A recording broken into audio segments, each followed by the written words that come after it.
Dan sekarang lagi anehnya, ada yang mengatakan penjabat kita, oh biarkan saja mereka pakai kaos itu yang lambang-lambang komunis atau PKI. Itu mode lagi ngetren sekarang. Ini harus dipertanyakan. Ngerti nggak soal keamanan negara gitu. Dan saya masih mengalami zaman komunis itu. Tahun 65 saya juga ikut membasmi mereka. Bahwa PKI ini memang OTB, organisasi tanpa bentuk selalu. Dan mungkin di dalam anggota saya ada dari utara. Bahwa teori domino Cina adalah mereka akan mulai membangun kekuatan ekonomi di negara kita. Kedua, memasukkan senjata secara ilegal. Ketiga, memasukkan orang. Sehingga logistik, amunisi mereka sudah siap. Orang datang di sana mau kirim 100 juta gampang aja, kirim sejuta. Ruslan tidak pernah membunuh. Lah kan semua berita sekarang, Ruslan ex-TNI, pecatan TNI. Dia tidak pernah dipecat dari TNI. Putusan hanya menyatakan dia diberhentikan dari militer. Terpanggil, ini panggilan jiwa. Panggilan jiwa dan bentuk kecintaan saya terhadap bangsa dan negara. Kepada adikku Kapten Ruslan, jika sempat menonton video ini dari abangmu ini, saya hormat kepadamu. Karena saya tahu kamu berbuat itu bukan atas nama pribadimu, tapi kau berbuat untuk kecintaanmu kepada tanah air ini. Kekhawatiranmu terhadap bergesernya ideologi Pancasila oleh ideologi lain. Saya merintahkan prajurit saya nonton, itu urusan saya itu. Nggak ada yang bisa ngikutin urusan saya kepada prajurit saya, itu kewenangan saya, itu yang pertama. Dan Bung Karni, ketika ada dari bagian bangsa ini memikirkan dan mencoba memaksakan ideologi lain selain Pancasila, apapun itu, termasuk komunis, yang akan terjadi adalah tragedi yang memilukan. Inilah sebenarnya yang ingin saya sampaikan bersama jajaran TNI, untuk memperkokoh keyakinan tidak ada ideologi lain yang lebih tepat bagi bangsa yang sangat majemuk ini, bangsa yang Bhinneka Tunggal Ika, selain Pancasila. PKI ini sudah final, tidak akan bangkit lagi. Omong kosong, saudara. PKI sedang bergerak. PKI akan bangkit kembali. PKI akan melibas kita semua kalau kita tidak merapatkan barisan dari sekarang. Jadi bukan saya tidak percaya. Saya ini TNI, Pak. Saya pertaruhkan nyawa di TNI. Saya lebih TNI daripada... Terpanggil, ini panggilan jiwa. Panggilan jiwa dan bentuk kecintaan saya terhadap bangsa dan negara. Jadi kalau semua orang sekarang curiga terhadap apa yang dikatakan oleh saudara Ruslan atau tersangka Ruslan, begitu juga apa ada yang tidak menunggangi dia. Jadi kami juga di pihak tersangka mencurigai juga, ini penyidik ini siapa yang nunggangin. Maka begitu cepat dilapor tanggal 22 bulan 5, 23 hari Sabtu, 24 hari lebaran pertama, 25 lebaran kedua, 26 ditetapkan sebagai tersangka, SPDP dikeluarkan, gelar perkara di sana. Siapa yang menyuruh begitu cepat? Makanya bisa begitu cepat. Setelah itu 20 hari Rabu kosong, hari Kamis dengan pesawat khusus menjemput saudara Ruslan. Hari Jumat dengan pesawat khusus dibawa lagi ke Jakarta. Berapa biaya yang dikeluarkan negara hanya seorang Ruslan yang tadi kata profesor, kapten, ngomong aja nggak becus, isinya jadi nggak jelas. Untuk apa negara melakukan itu? Ada apa sebenarnya? Jadi saya harapkan analisanya lebih jauh. Kenapa polisi harus berbuat begitu? Jadi Ruslan ini pada tahun 2017 sekitar bulan 4 atau bulan 3 dia menangkap 5 TKA Cina. TKA Cina itu ditangkap karena bekerja tanpa ada visa. Adalah cuma visa turis ke sana di salah satu pertambangan, tidak perlu saya sebutkan namanya, ditangkap sama dia. Dan dia disuap oleh, saya tidak perlu sebutkan itu, aparat untuk melepaskan itu. Dia bilang, kalau uang itu saya oke, tapi kalau uangnya untuk melepaskan, sorry, no, katanya. Sehingga orang itu diproses yang 5. 4 bulan kemudian, bulan Agustus, dia dilempar ke satu tempat untuk bertugas di sana dengan 13 orang. Di sana, saya nggak usah sebutkan detailnya, ketemulah dengan LG. LG ini di sanalah jawara, penjahat, pencuri. Sudah 2 kali membunuh orang, narapidana dan segala sesuatunya. Itu orang ditangkap oleh polisi. Lah, polisi memproses dong seharusnya kalau orang pencuri. Kenapa diserahkan kepada Ruslan? Tahu sendiri kalau seorang pencuri diserahkan kepada tentara apa jadinya? Ya kan? Sehingga orang itu tanggal 15 datang lagi polisi mau memproses karena mencuri HP di kantor tentara. Emangnya polisi nggak punya kantor?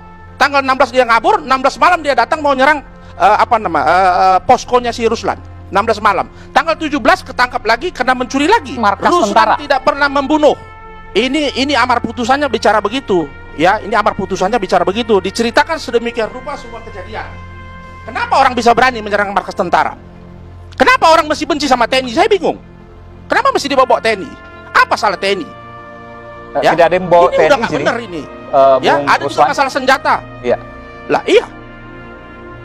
Lah kan semua berita sekarang, Ruslan ex TNI, pecatan TNI. Dia tidak pernah dipecat dari TNI. Putusan hanya menyatakan dia diberhentikan dari militer. Dipecat dari dinas kemiliteran karena terbukti melakukan pembunuhan.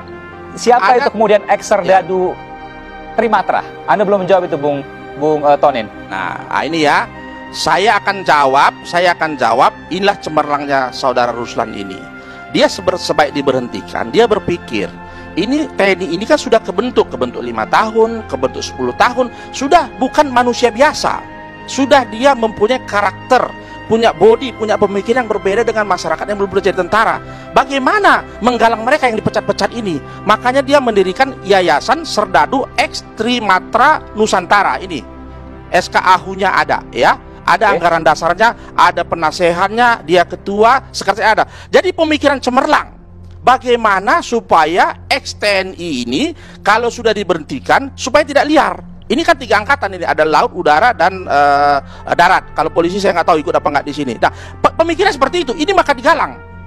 Mantan pidana aja, narapidana itu ada kesatuannya supaya mereka bisa masuk ke dunia baru, punya komunitas. Ini ex-TNI dibiarin, nggak dipikirin oleh negara atau apa. Dia memikirkan cemerlangnya, makanya dia membuat namanya, kan sekarang era ITE, makanya dia membuat WA Group, ada di Jakarta grupnya, ada di mana-mana, ada ketua wilayahnya. Nah, Ruslan Buton, ada berapa anggota di sana? Iya. Kalau yang saya tahu itu sudah sampai ribuan mereka. Jakarta aja sekitar 700. Pokoknya yang sudah diberhentikan, itu ikut menjadi anggota. Begitu mulia. Nanti saya kasih anggaran. Jadi saya nggak sependapat kalau yang saya ngomongkan ini dibilang sinetron Korea. Berarti merendahkan derajat kami sebagai advokat, ya. Jadi kami ini sedang melakukan pembelaan, menyatakan fakta sesungguhnya, melakukan upaya hukum, ya, melakukan upaya hukum sesuai dengan hukum yang ada. Pra-peradilan sudah pasti. Kami sudah meminta untuk dilakukan penangguhan untuk melakukan SP3 terhadap perkara. Oke, baik. Kami sudah minta hadirkan ahli dulu, karena ketentuannya untuk orang jadi tersangka itu dia harus dipanggil dulu. Itu profesor tahu nggak aturan itu kan gitu, harus dipanggil dulu sebagai calon tersangka. Setelah dia calon tersangka terbukti dua alat buktinya, baru jadi tersangka. Jadi kalau nggak tahu jangan bilang ini sinetron. Saya ingatkan teori dominonya Pak Ali Murtopo. Sumatera bagian timur, Kalimantan bagian barat, Jawa bagian utara. Ini adalah lorong jalannya domino dari utara. Bahwa teori domino Cina adalah mereka akan mulai membangun kekuatan ekonomi di negara kita. Kedua, memasukkan senjata secara ilegal. Ketiga, memasukkan orang. Sehingga logistik, amunisi mereka sudah siap.